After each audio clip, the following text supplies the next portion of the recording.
Alors, petit retour à chaud, j'ai déposé la Tesla Model 3 à Chambourcy pour quelques interventions. Tout de suite, c'est pas le sujet, tout de suite, le sujet, c'est la Model S. On m'a prêté un véhicule, très bon service, merci Tesla d'ailleurs. Et ça va me permettre de faire un petit point sur les différences de la Model 3 par rapport à la Model S. On est sur un ancien modèle, hein. On est sur des modèles de première génération, vous voyez, par rapport à la calandre reconnaissable. On est sur les premiers modèles de Model S. On a aujourd'hui un modèle P90D, dual moteur, donc 4 roues motrices. Alors j'ai roulé un petit peu. Là j'ai simplement fait Chambourcy, Paris, je fais un petit arrêt supercharge. Je trouve ça super intéressant en fait de passer sur une Model S parce que c'est tout simplement le véhicule sur lequel je passerai peut-être par la suite.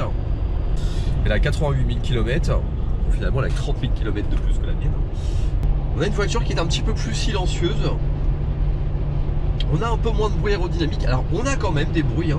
Là je perçois qu'il y a des bruits au niveau des fenêtres surtout. Alors je suis assez surpris parce que la Model 3 justement on n'a pas du tout de bruit au niveau des fenêtres, enfin pas sur la mienne en tout cas. Et on a d'autres bruits ailleurs en fait, sur la carrosserie notamment, on entend beaucoup des bruits de carrosserie. Au niveau du toit sur la Model 3 j'ai un petit peu plus de bruit. Là vraiment dans la Model S c'est tout le contraire, c'est assez étonnant. Donc je dirais que dans l'ensemble elle est un peu plus silencieuse. On va faire un test tout simple.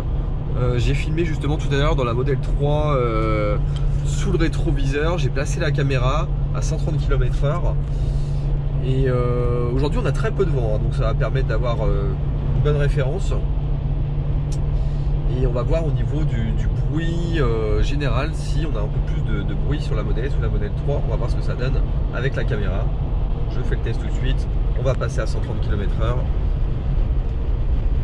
On va se caler. Je place la caméra sous le rétro.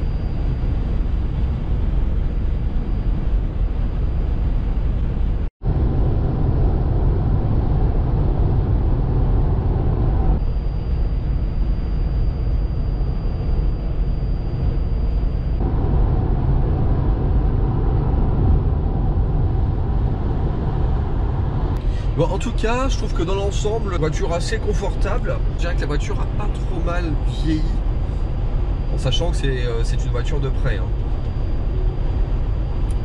Bon, dans l'ensemble, c'est pas trop mal. On a juste la console centrale là qui est pas formidable. Ça mériterait peut-être un petit covering. Ça pourrait être sympa. Je crois qu'on s'y habitue au covering dans les Tesla. Quoi en dire? J'ai envie de dire que ma Model 3 en fait, si elle avait le même silence de fonctionnement, je dirais que ce serait la voiture parfaite en fait. Je la trouve sympa cette Model S, mais peut-être que je m'y retrouve un peu moins, je ne sais pas. On va essayer de rester objectif. C'est une excellente voiture, elle est relativement confortable. Maintenant je trouve que d'un point de vue tarification, la Model 3 par rapport à ce qu'elle apporte, elle est très très bien. Moi par rapport à mon usage, en tout cas elle me convient parfaitement, quoi. Là, vous dire aujourd'hui que je passerai sur une Model S en essayant la voiture à chaud comme ça, en roulant un petit peu plus, je suis pas convaincu dans un premier temps. On retrouve en fait toutes ces fonctionnalités classiques. Vous voyez le compteur devant nous, les poignées de porte classiques. Et en fait tout ça sur la Model 3 ça a été simplifié et franchement j'adore. Alors je sais pas, peut-être que je suis trop habitué à ma Model 3, mais je m'y suis vraiment bien fait en fait. Je me suis vraiment très bien fait. Là je m'y retrouve, hein, effectivement on n'est pas perdu. On n'est pas perdu parce qu'on a exactement les mêmes repères. On retrouve exactement la même chose. Bon, il y a des petites choses qui diffèrent, hein. Moi sur ma Model 3 j'ai l'habitude d'appuyer 2 fois en bas pour passer en autopilote. Là c'est différent. Vous voyez on a un petit commodo ici. On appuie 2 fois.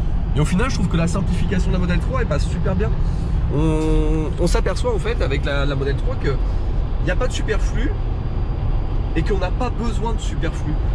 Vraiment dans une utilisation de tous les jours, on s'y retrouve parfaitement. On n'a pas besoin d'autant de boutons, on n'a pas besoin de choses supplémentaires. On s'y retrouve très bien. C'est du plus qui est pour moi facturé très cher et dont je me passe très très bien. Et là on est sur la Model S. Déjà là je suis sur un parcours autoroutier, donc pour le coup elle est vraiment sur son terrain de prédilection.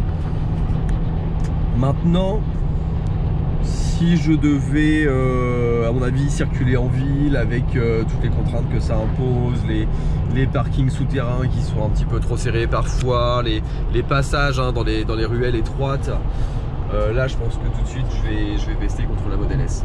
Là je suis super partagé vraiment parce que effectivement c'est une voiture qui me botte. Est-ce que je vais pas avoir envie de changer un petit peu, notamment au niveau des batteries, hein, peut-être une 100D, voire peut-être même plus, parce que quand je vais changer, on aura peut-être autre chose qui sera proposé. Mais en tout cas, voilà, à chaud, la Model S, fidèle à son image, fidèle à ce que j'en pensais. Une excellente autoroutière, c'est vraiment une voiture qui est taillée pour l'autoroute. Là, moi, la Model 3 me convient parfaitement. Voilà, je reste sur ma lignée.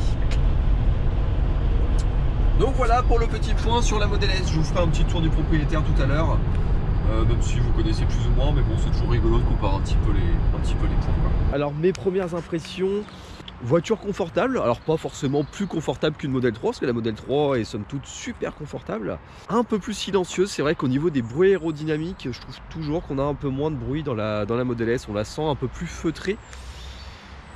Mais au-delà de ça, niveau confort, au niveau de la 6 par exemple, je préfère la 6 de la Model 3. Alors là, il faut savoir qu'on est sur des sièges ancienne génération, hein. Il me semble que ça a changé depuis.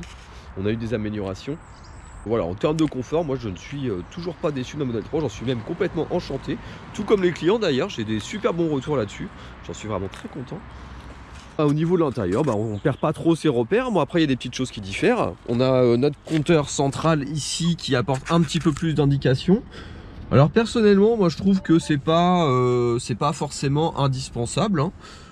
J'aime bien par contre toutes les petites indications là au niveau des consommations. Ça, je trouve que c'est un plus vraiment sympa. Bon, sinon en dehors de ça, moi je me suis très bien fait à ma tablette centrale. Des repères un peu différents, notamment au niveau des poignées. C'est tout bête, mais moi franchement j'aime beaucoup les poignées de la Model 3 en fait, et les petits boutons intérieurs.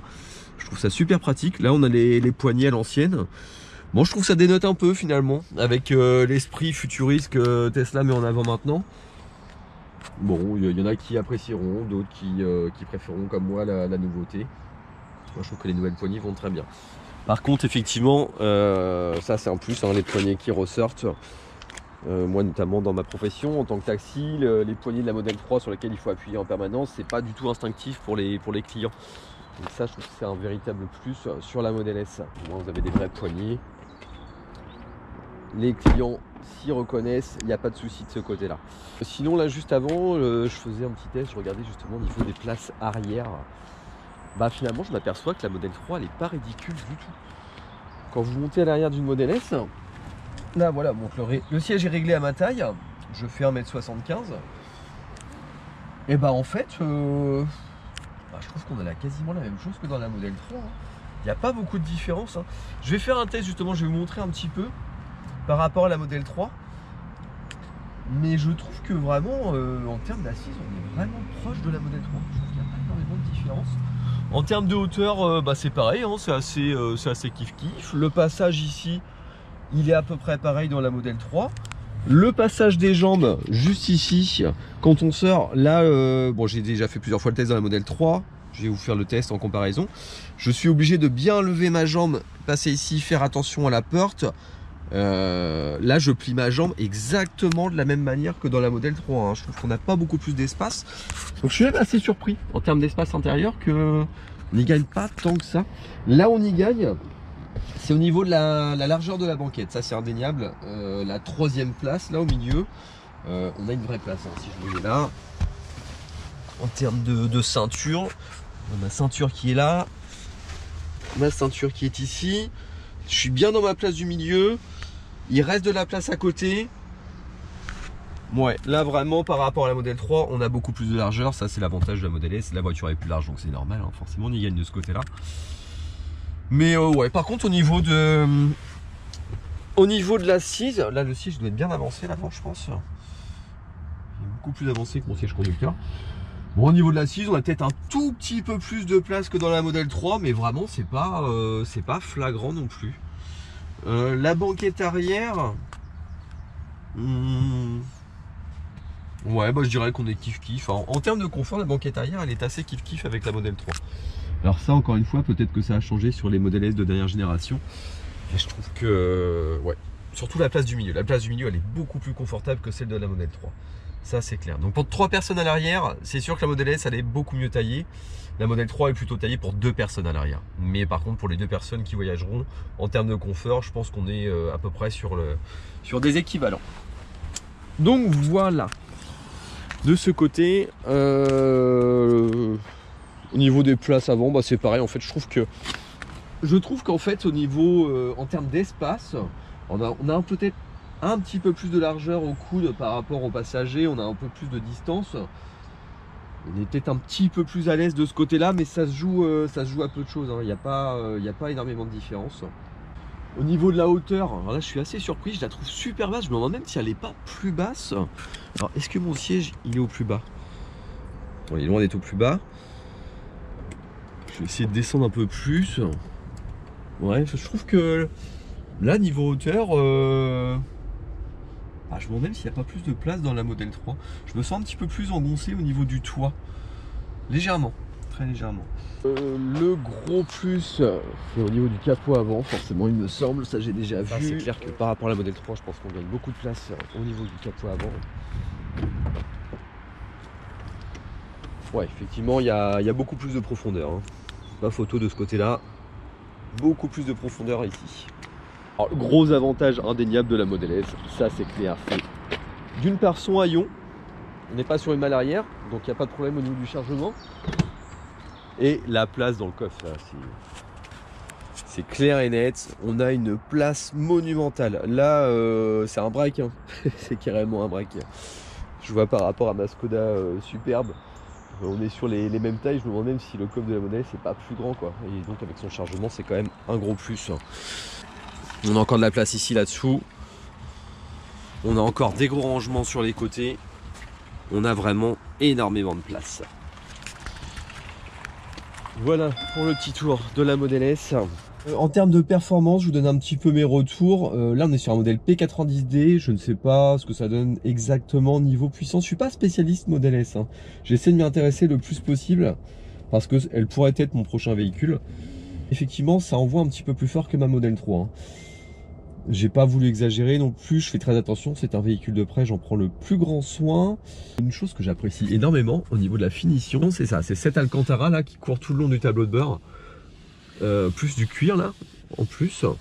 Ça, je trouve que ça apporte vraiment quelque chose de plus luxueux et de beaucoup plus cocon. On a un petit côté cocon comme ça qu'on n'a pas forcément dans la modèle 3 qui se veut un peu plus jouée. Celle-ci se veut un peu plus qualitative dans la présentation et les assemblages.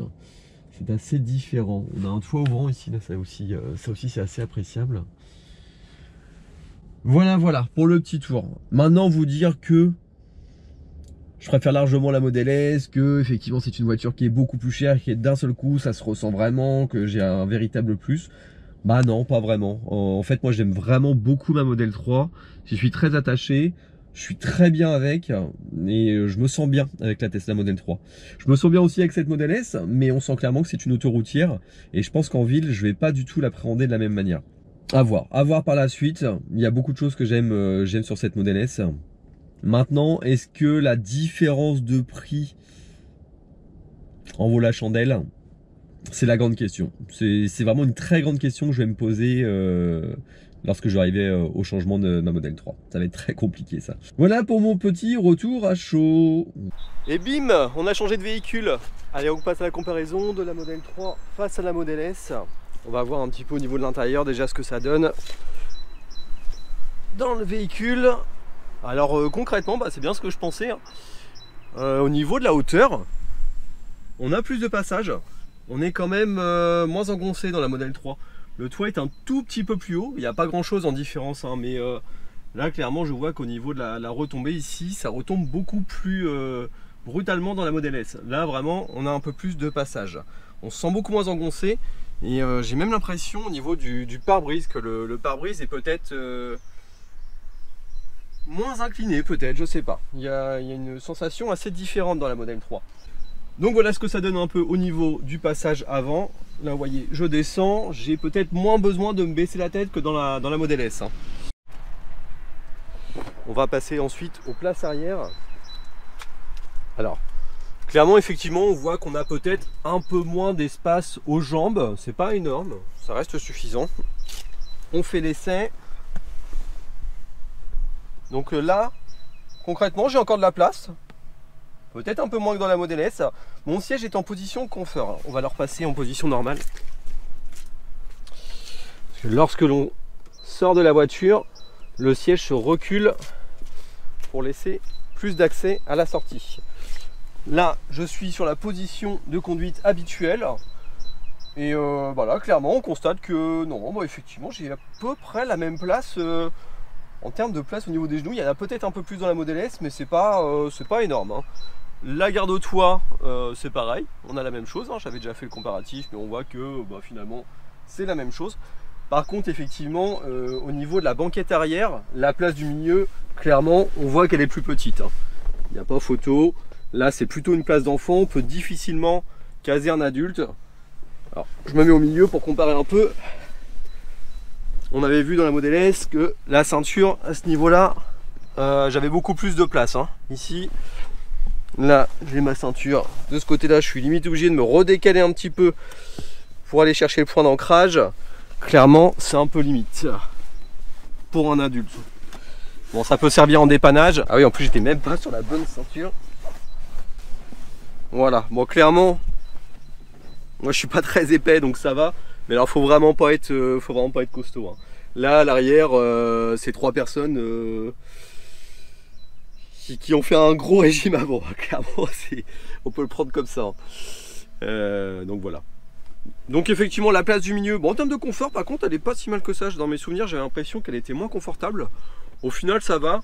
On est un petit peu plus haut, donc du coup, ça nous laisse moins de garde au toit, mais ça reste correct quand même. Mais là, si vous voyez les places qu'il y a sur les côtés, bon, effectivement, pour 3 personnes, c'est compliqué. Hein. 2 personnes voyageront très bien, sans aucun problème. À partir du moment où je me mets ici, là, c'est ultra confortable. On sent qu'effectivement, l'habitacle est peut-être plus rapproché. Enfin, c'est même pas peut-être, c'est sûr. Hein. L'habitacle est plus rapproché que dans la Model S. On se sent un peu plus à proximité du chauffeur. Mais ça reste très correct. Hein. Ça reste vraiment correct. C'est vraiment sur la place du milieu que tout se joue. Au niveau du rangement dans le coffre avant, forcément vous allez voir que par rapport à la Model S, on n'a pas du tout la même chose. Voilà, c'est très vite rempli, hein. Le coffre n'est pas très profond. Alors il y a tout ce qu'il faut pour mettre le matériel de sécurité.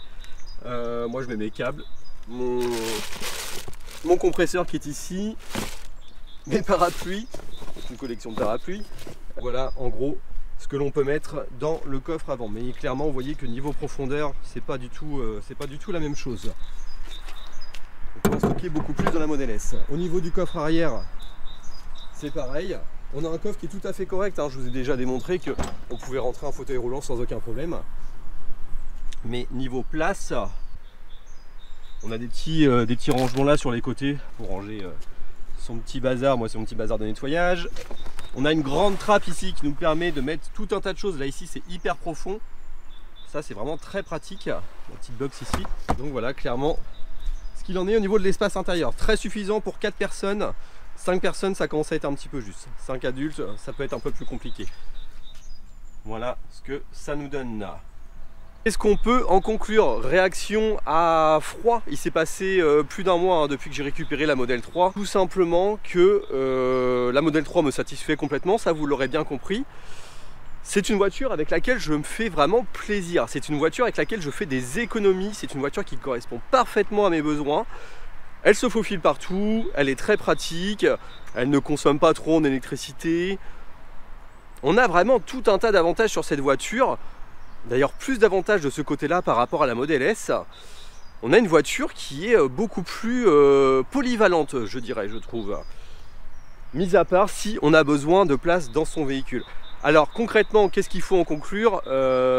Qu'il faut adapter les besoins en fonction de chacun. Moi de mon côté, je fais beaucoup de médical, donc je transporte souvent 1 à 2 personnes dans la voiture, très peu de bagages, j'ai pas besoin forcément de beaucoup de place.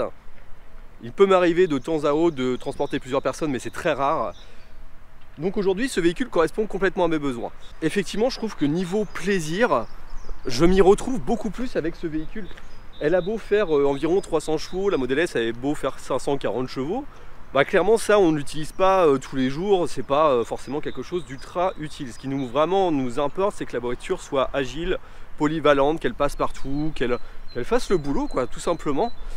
Mais le jour où je vais devoir changer, je devais devoir repasser sur un autre véhicule, généralement j'aime pas acheter 2 fois la même voiture, j'aime bien avoir un petit peu de changement. Donc il se pourrait que la Model S soit mon prochain véhicule, mais avec des attentes qui vont être différentes, avec des ressentis qui vont être différents. La Model S c'est un véhicule qui est parfaitement adapté au taxi, ça c'est clair et net, on ne peut pas aller contre. L'avantage de la Model S c'est qu'il y a de la place, il y a un coffre qui est gigantesque, vous pouvez embarquer 5 personnes sans aucun problème. On va peut-être faire davantage plaisir aux clients qui ont besoin de place, qui veulent prendre leurs aises, bien que la Model 3, vous l'avez vu, hein, elle est quand même tout à fait correcte de ce côté-là. On aura une voiture qui va être parfaitement taillée pour l'autoroute, donc si comme moi vous faites beaucoup d'autoroute, la Model S peut tirer son épingle du jeu à ce niveau-là. Au niveau du bruit, le bruit va être un peu plus étouffé, un peu plus confiné dans la Model S. Maintenant, je vous dirais qu'à l'usage sur ma Model 3, moi ça me gêne pas du tout. Je suis remonté dans des véhicules thermiques, j'ai pas trouvé de véhicule qui soit aussi agréable que ma Model 3 pour l'instant sur autoroute. Donc concrètement, moi elle fait très bien le job. Maintenant, effectivement, la question se pose toujours, je n'ai pas encore tout défini. Si j'ai envie de changer de voiture, et qu'est-ce qu'il me reste? Il me reste la Model X. La Model X, je trouve qu'elle est vraiment un peu trop too much. Je suis pas très SUV, donc elle m'attire pas plus que ça. Pourtant, ça reste une excellente voiture hein. Pour le taxi, clairement, la Model X, c'est le taxi de rêve. Hein. Au niveau fonctionnalité, on a une voiture qui est vraiment excellente. Mais ça reste un SUV, elle est plus haute, elle est plus consommatrice. Ça pose davantage de problèmes au niveau autonomie. Ensuite, il va nous rester la Model Y qui va sortir normalement d'ici 2021 maintenant. La Model Y, de la même manière, c'est un SUV, je ne suis pas très SUV, elle est plus haute, elle va consommer un peu plus, on va perdre un petit peu en autonomie. Esthétiquement, il n'y a pas photo de ce que j'ai vu de la Model Y, pour le moment je préfère très largement la Model 3, qui est beaucoup plus racée. Donc voilà ce qu'il en est pour ma conclusion, donc concrètement ça m'a permis de faire un petit tour. J'ai voulu vous exposer un petit peu tout ça. Encore une fois, je ne fais pas ça pour essayer de convaincre les personnes de passer sur telle ou telle voiture. Je vous apporte simplement mes témoignages, adaptés par rapport à vos besoins. Faites vos calculs, parce que concrètement, avec la Model 3, on va faire des économies, il n'y a pas photo. Avec une Model S, j'ai commencé quelques calculs. Bon, on ne fait pas vraiment d'économie par rapport à un véhicule thermique. On va gagner l'agrément, bien sûr, d'un très grand véhicule, ultra pratique, ultra fonctionnel. Mais clairement, en termes de prix d'achat, ça va être très difficile. Ça va être très difficile de faire des économies par rapport à un véhicule thermique. Hein. On n'y gagne pas vraiment beaucoup. Encore une fois, ça dépend à quel véhicule thermique on va comparer. Mais le gain va pas être énorme, voire peut-être même inexistant selon la voiture à laquelle vous la comparez. Donc voilà pour ma conclusion. On se retrouve très bientôt pour de prochaines vidéos. Et je vous dis à toutes les amis, ciao ciao!